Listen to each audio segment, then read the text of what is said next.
Yo, what's that word? It's the 3012 Inning Podcast. Got our boys, Brodrick, Khalil, and me, Byron. We back at it again with another episode. Back with those mock drafts, man. Let's get it in. Today we're going to be doing 17 through 22. So we're going to be starting out with the Jaguars. Khalil, who you got, brother? Jaguars. I have them taking Quinyon Mitchell, cornerback, second DB off the board. I watched some of his film. Just by his film, I seen that he's really quick. He plays the ball really well. And he had a pretty good combine. The Jags are in need of another cornerback to come in and play lockdown across from Tyson Campbell. So I think he's a pretty good fit for him. Okay. Who you got, Brodrick? Going with the Jags. With the Jags, I actually picked Quinyon Mitchell as well. I think something happened, like nothing bad. I know when people say something happened, that sounds terrible. With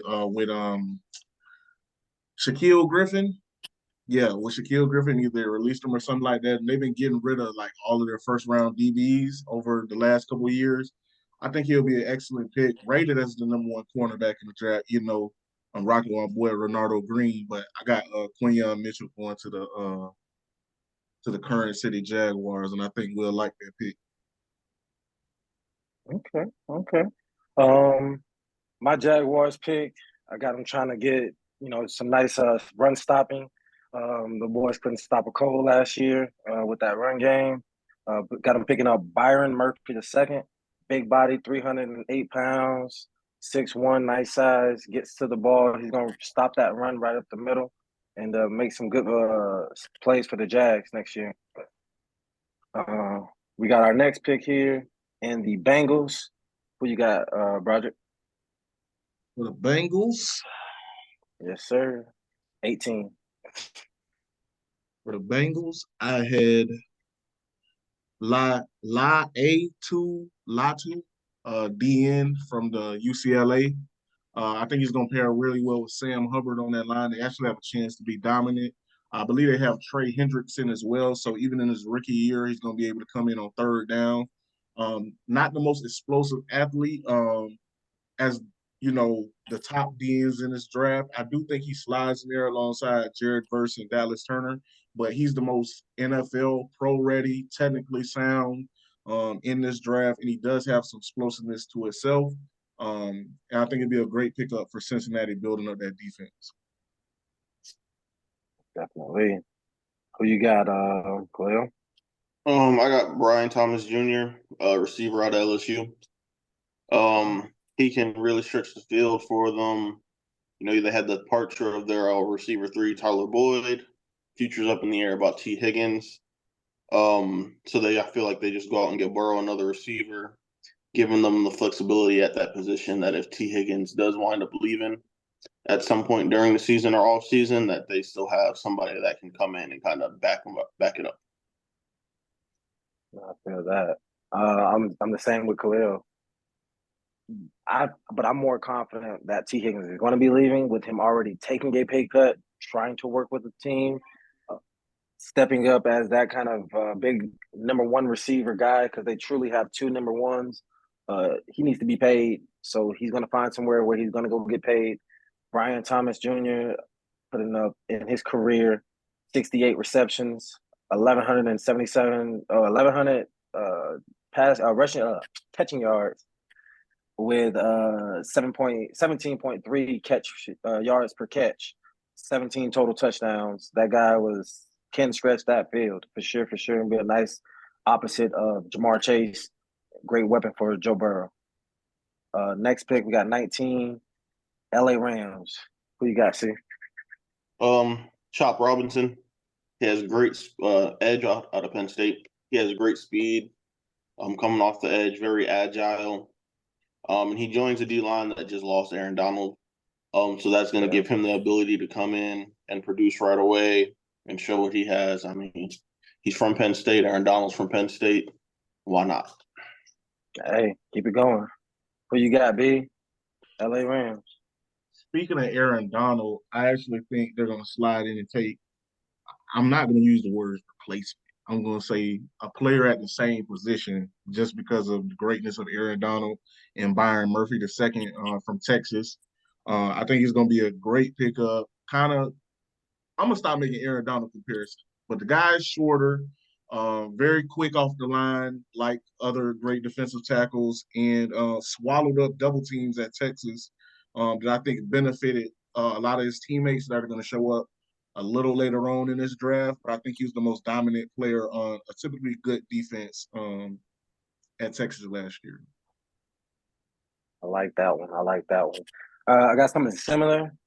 As bro said, the replacement for Aaron Donald. No, you can't really change that up. But having this guy come in, I got Jared Verse. I believe that's his last name, so I said it right. He's a nice edge rusher. 6'4", 260. Some of his stats from his career in college, man, this man had 18 sacks. He had 29.5 tackles for losses in his career. 2 of them forced fumbles and 1 fumble recovery. He gets after that ball, and your run game is not going anywhere, man. So he'll be a nice replacement for Aaron Donald in that defensive line for the LA Rams. Alrighty. Next pick we got number 20, Steelers. Who you got, B?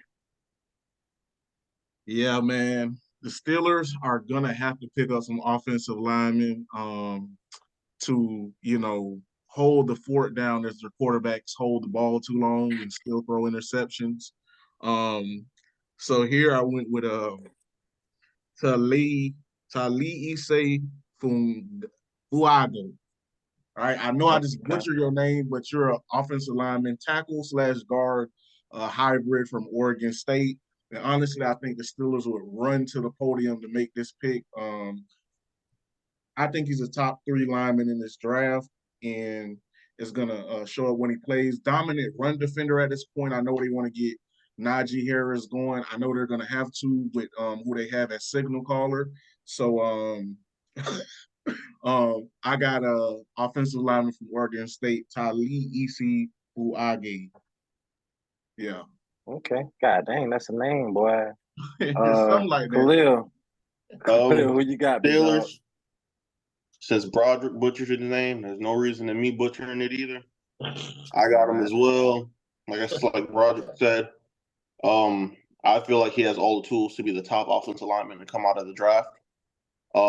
His main position's outside tackle, but he can also move into guard, so he's very versatile. Steelers O-line just isn't it. Obviously, they need O-linemen to protect their quarterback. And he's going to come in and be that immediate starter for them that they need.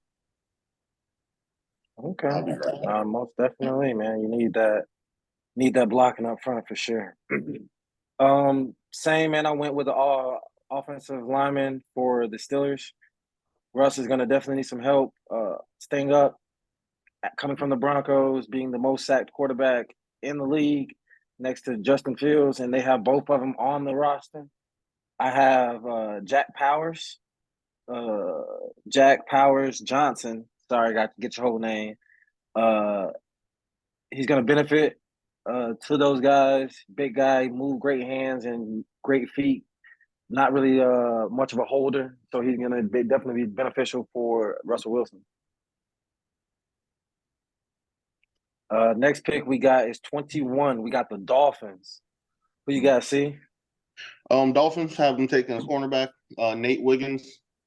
He has a slight frame. Even though with a slight frame, he's tall, lanky, and if he gets beaten off the line, he has great recovery speed.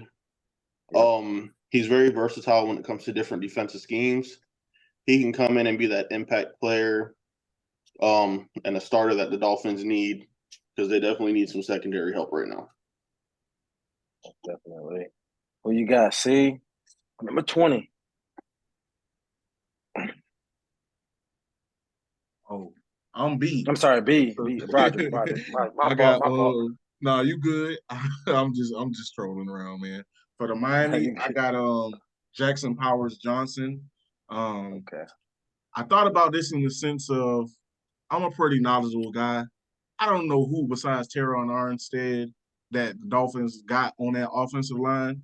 But I do know that they just lost the offensive lineman Robert Hunt to the Carolina Panthers. So I think they're going to be looking to replace him. I think Jackson Powers Johnson has center guard versatility.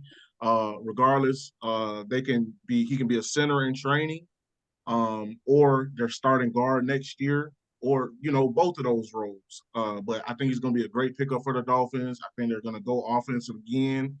And yeah, that's what I think is going to happen. Most definitely, it'll help too if stay up for sure. Don't need no concussion. For myself, due to the departure of Xavier Howard, him leaving out of there, they need some help for Jalen Ramsey. Like my boy said, the great Florida State Jalen Ramsey. Yeah, I'm here. I got Nate Wiggins. Khalil said it already. Slight frame. He's very tall as well, though. Lanky guy. Great comeback speed. Pretty good hips. Not the best hips, but he has that great comeback speed to help him with that. Now all he has to do is work on those, getting those the skill set down to move those hips, get them open up, stay with the receiver, keep that separation very minimal, and help Ramsey on the other side. You're going to be going against a lot of the 2s and 3s, so you wouldn't have to worry about it as much. You come in and make an impact right away. We got pick 22, and it's going to be the last one to round out our mock draft for this segment of the mock draft. We'll have more picks coming soon once we get this next episode going. We got the Eagles at 22. Who you got, Brodrick? 22 Philadelphia Eagles. I got Nate Wiggins sliding to the Eagles. Like, we've harped on all offseason about the Eagles. Obviously, they just spent a whole bunch of money in free agency. I think they still have Slay, and I think they're letting Bradbury go. I think he was a weakness of the defense last year, and I got Nate Wiggins sliding right into his role. Excellent 40 time at the draft, even though he pulled his hamstring. Does have some injury concerns. They showed up at Clemson, and he's slight of frame. But I think over time, he's going to develop into those one of the best corners, if not the best corner coming from this draft. Physical already, good in run support. And Howie Roseman, the Philadelphia Eagles general manager, invest in premium positions, and cornerback, besides quarterback, is arguably the most premium position. So I got Nate Wiggins. That's a great one. He gonna have an impact soon. Who you got, Khalil? 22, the Eagles. Eagles, like Brodrick said, I feel like they're gonna wind up releasing Bradbury. They have some real concern and urgency that they need to get their secondary up to par with their offense. So with Nate Wiggins being off the board, I have them taking Kool-Aid McKinstry out of Alabama. He's been on the NFL radar for a while. He'll come right in and be able to be a plug-and-play day one starter. He'll address the Eagles' needs to play on the other side of Darius Slay. And just with him and Arnold at Alabama last year, there was kind of a 1-2 duo. I feel like him and Darius Slay can kind of have that same type of thing going on over in Philadelphia. Nah, most definitely, man. I got the same guy going to the Eagles at 22. That boy Kool-Aid, another cool name out here. Great guy. Go to Alabama, bro. You play lockdown corner, you're going to make it to the league. And he did a lot of those great things. Like you said, the opposite of him being that number 2/number 1 corner. I feel like he's going to be a great pickup on the other side of Darius Slay. I'm not sure why the Eagles even brought back Bradbury if they got rid of him. Then brought him back, didn't make any understanding. You guys knew what he was when you let him go. I don't see any change of that. Once the player shows you who he is after a couple years, just accept it and move on. There's no point in bringing them back to the organization. So this young Kool-Aid guy, young Kool-Aid player, he's a great defensive back, and he's going to be really instrumental to what the Eagles are going for and trying to win that chip next year. Great mock draft, guys. Got all those picks 17 through 22. Now we're going to be moving to the NBA awards, man. With the season on the horizon to the end, we got some awards coming up. Great play from a lot of guys. Who you guys, we're going to start off with the MVP. Who you got at MVP this year, Brodrick? Do y'all know? Give me 1 second. Who I got for MVP is Luka Doncic. Just to read off a couple of his stats. 33.9 points per game, which leads the NBA. 9.8 assists, 9.2 rebounds, 48.8 field goal percentage, 38.2 3-point percentage, has 20 triple doubles, and has the season high in points this year is 73 points. And honestly, the way he was scoring in that game could have probably broke Kobe's record, at least. Not Will Chamberlain's, but Kobe's. Please don't do that. Nobody ever. We love you, Kobe. But anyways, dude's almost averaging a triple double. 9.8 assists is insane. Leads the league in scoring. If not, I'm not sure who leads the league in assists, but he's probably up there top 5 too.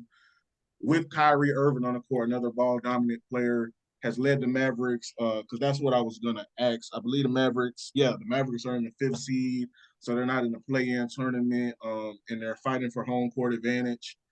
With Luka leading the way. There's a lot of worthy candidates this year, but I think Luka's combination of stats, efficiency, and impact on the game as far as how you have to guard him, he's the league MVP this year for me. Okay, great pick. Who you got, Khalil? MVP. It was between Luka and Joker for me. When it came down to it, I had to go with Luka. Brock already laid out all the stats for you guys. Couple things that stood out to me: Mavs were on a 7-game win streak.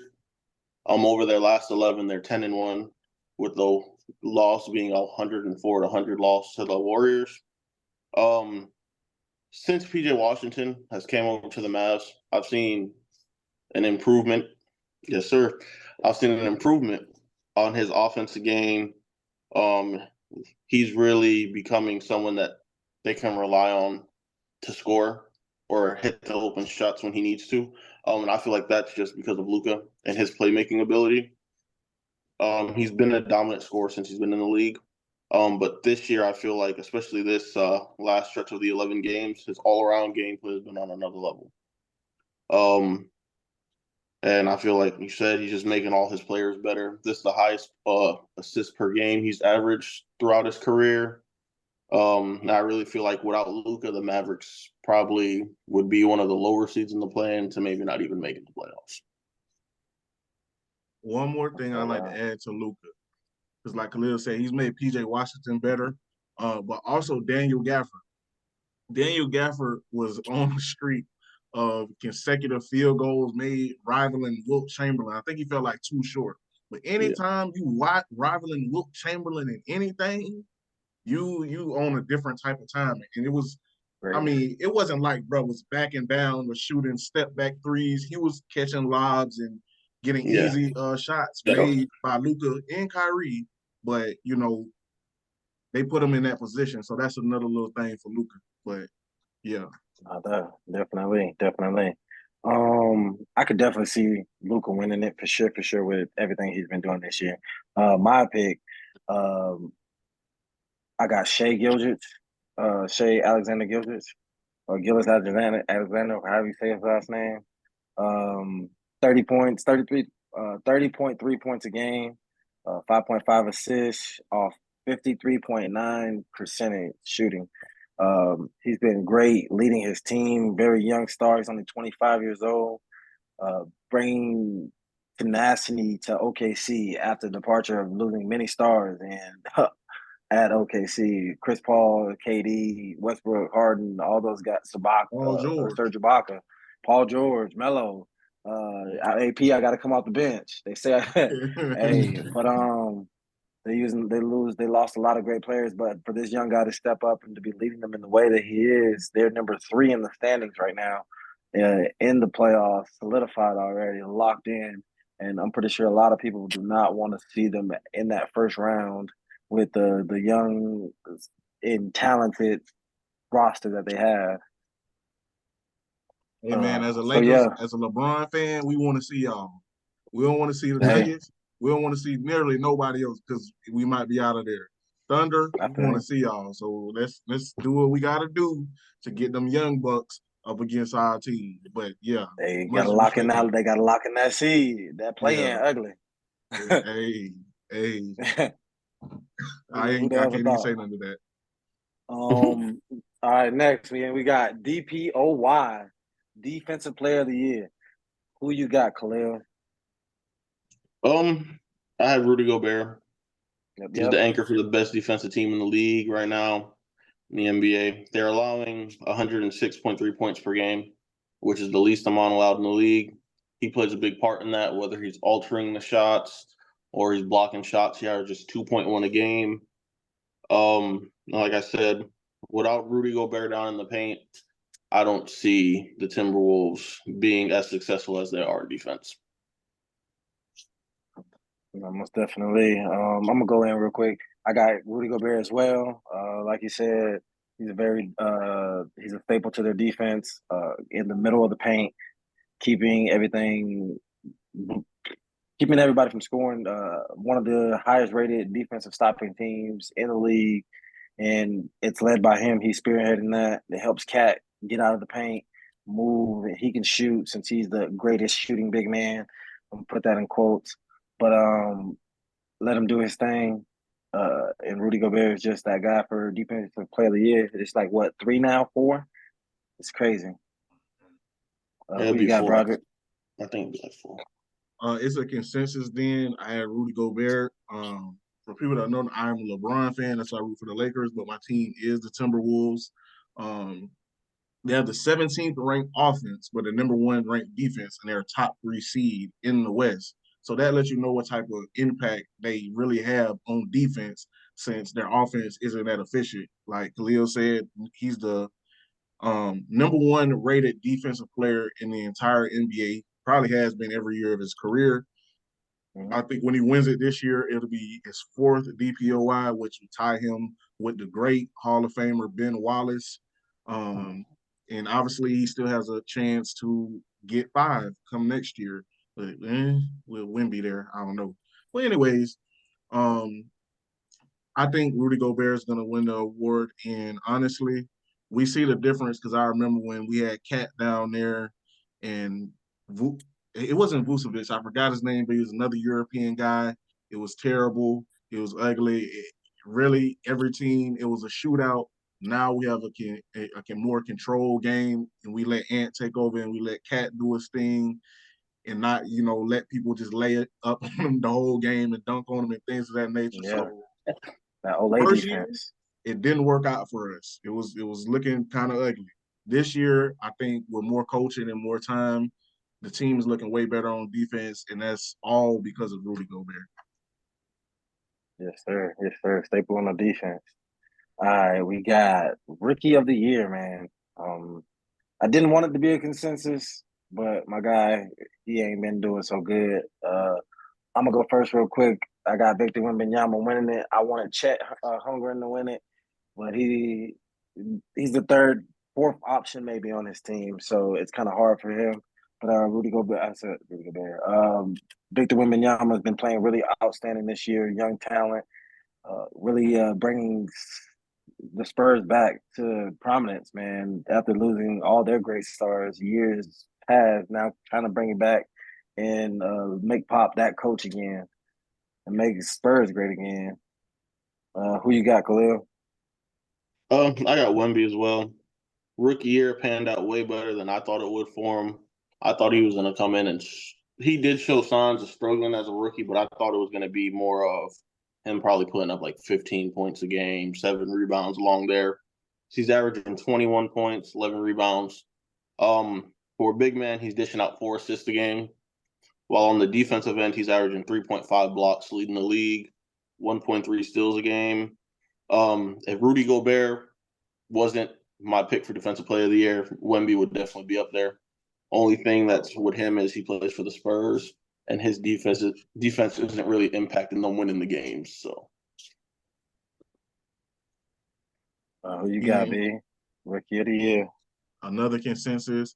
I think when we first did this, I was saying Wemby, but ultimately I ended up picking Scoop, which was terrible because Scoot has played terrible this year, quite frankly.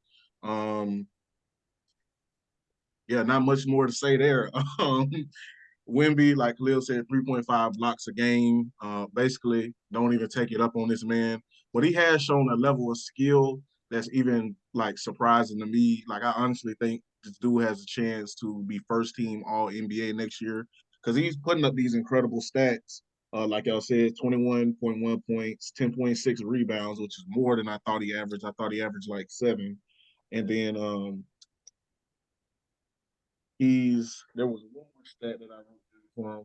But anyways, he's shown a lot more skill than I thought that he had, is including, putting the ball on the floor, doing dribble moves, layup packages. Like he had a great game against Jokic, who's in my opinion, the consensus best player in the NBA right now.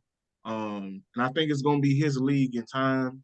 Of course he's gonna need some other good players around him on the Spurs because, I'm not gonna be disrespectful, but they're not that good. Besides my boy Devin Vassell, Florida State. But anyways, I got Wemby. I gotta stop saying No, anyway. most definitely, definitely. I feel like at the beginning of the year for him, the team not passing the ball to him or making it more Wemby centric. Why he struggled. He's a great young talent. I mean, he's been a pro since he was a kid. There's no reason why they shouldn't have been. I think it was more jealousy than anything. But once Pop got into them and changed that mentality and actually made him more the focal point of the offense, he got to actually show his talent. And now, once they get better players and people that can fill in those roles, Wemby will be that man of the NBA for sure. For sure, it's crazy what this man is. He's a literal cheat code. It's crazy. One more thing, he's doing all this on a minutes restriction too. Minute Like I think he's restriction, only like less playing than 20 28. something. Yeah, yeah, It's that's wild. crazy. Yeah. Yeah. So So when he actually playing those 30, 35, yeah, it's gonna be wild. Clutch player of the year, man. Who you got, Brodrick? I kind of feel New like we gonna. award. Crazy new award. I kind of feel like me and you gonna have the same player because I know how you feel about this guy. Okay. DeMar DeRozan. Um, DeMar DeRozan. I wrote down a few stats for him. 172 clutch points. The most clutch. The Bulls have the most clutch wins in the NBA at 22, even though they only have 30 total wins. So that lets you know every game come down to the wire because To the wire. they ain't got my boy Zach and all that type of stuff. But when they do get in clutch situations, everybody know who's getting the ball. Everybody know how the team is going to operate, and nobody's been able to stop them. DeMar DeRozan. So I'm gonna go with DeMar DeRozan, who is a great scorer and facilitator in the clutch. Most definitely. Who you got, Khalil? Clutch player of the year. It's looking like a consensus because I got DeMar DeRozan as well. Sure. Like Brodrick said, I feel like this guy doesn't get rattled when it comes to the clutch. He lives for that moment. He showed us time and time again, even before his time with the Bulls. I don't think I've ever seen this guy miss a free throw. Don't, especially in the clutch. Um, and he just finds his on the offensive end when he needs to step it up to his team to victory. He just finds ways to do it.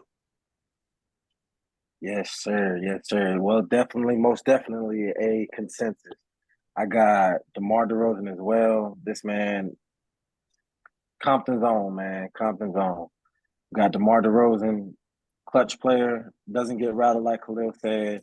Mid-range, magician, midi magician. He's gonna bring his game every single time and he will hit those big shots. That was what the Bulls was looking once they acquired him with that young team, besides a lot of the couple staple players they already had, to be that big shooter, that big shot getter, and having him opposite of Zach LaVine, getting those shots in. Like Broderick said, a lot of their team games have been coming down to the wire, and he's that guy that are finishing a lot of the wins on the win column side with not much help on the other end. So he's going to be big for that, and he has been big for that this year. And he's just a clutch player overall. He's been his whole career. Um, we got most improved player of the year. Um, really great guy, elevating this year, stepping up. I got Tyreek Maxey as my most improved player of the year. He's been instrumental after losing James Harden last year.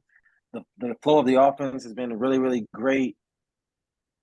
True, somewhat true point guard, but he really can score the ball, really can shoot the ball, developing his playmaking game, and he is going to be a up and coming star. I remember watching him all the way from high school level, so he's a nice complementing player to Embiid, and it's exactly what he needs in a 1-2 punch. Who you got, Brodrick? Just because I got a feeling it would be a consensus, I did write Tyrese Maxey. He did rate a bunch of big jumps as far as his counting stats, but just to be a little different, I'm gonna go with Anthony Edwards. Last year, I think he was beginning to ascend into being that number one option. Um, and I think the Olympics took him over the edge as far as that team allowed him to say, you know what, you're the most talented, best player on this team. Go lead us to the promised land. I think he's took that into this season, and his highlight reel is ridiculous. I think Ant, off the top of my head, got at least 4 poster dunks this season, along with a host of other things, and a block, game-winning block. Like he's doing everything for Minnesota on the offensive end, especially when you got a veteran like Mike Conley alongside him to help steer the ship. Cat is another superstar, and then you got our consensus DPOY, Rudy Gobert, and I think they're going to be dangerous come playoff time, but mainly because the ascension of Ant Edwards into a top 10 player in the NBA. Okay. I got Tyrese Maxey as well. Literally kept the 76ers afloat while Embiid was nursing through his injury. He's been averaging 26 points, 4 rebounds, 6 assists this year. Last year, he averaged 20 points, 4 rebounds, 3 assists a game, making about 3 threes a game this year, shooting 45% from the field, 37% from 3, 87% from the free throw line.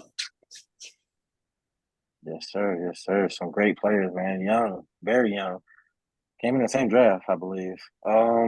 We got Crash Out Player of the Year. Now, this is something that we are been doing the last couple podcasts, just expressing a lot of our anger management players in the league, players that are those. We're gonna just deem it the 6 fouls guy.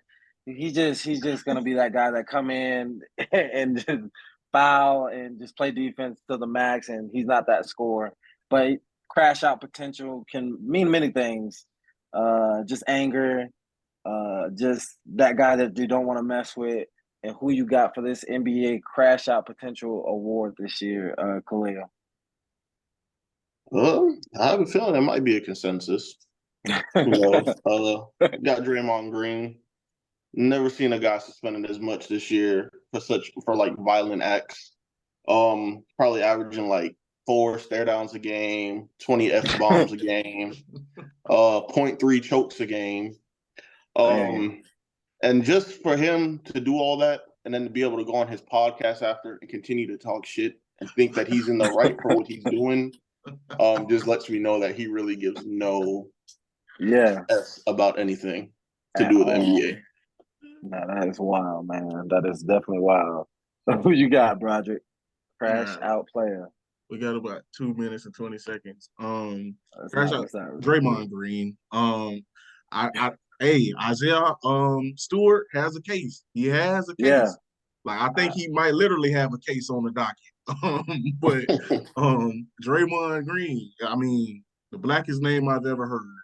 But besides that, that man has just been wilding this year, from growing kicks to choking people out to he's just the ultimate crash. I don't think I've seen this, like Leo said, man got suspended and said Adam Silver had to talk him into not retiring from the NBA.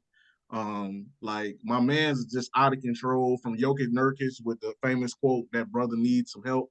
That brother really do need some help. And just for time purposes, Draymond Green, definitely the crash out player of the year by a landslide. Yeah.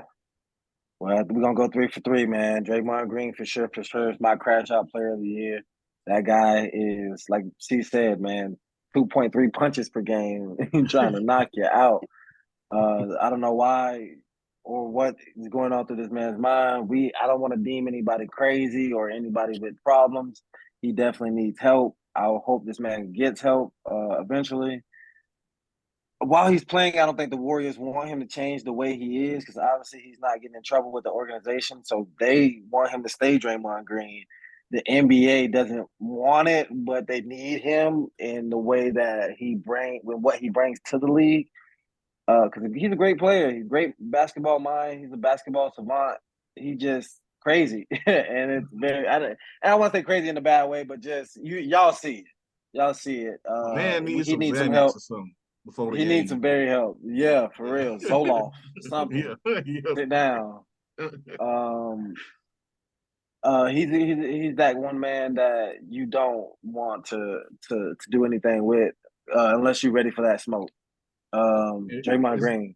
It's less than a minute real quick, but I will say this. Instead of Michigan State, it seemed like Draymond was drafted from San Quentin Correctional Facility. Like, Yeah. my man's is insane for real on the court. He's diabolical. Big time. He's Nah, most diabolical. definitely, man. It's been a great episode for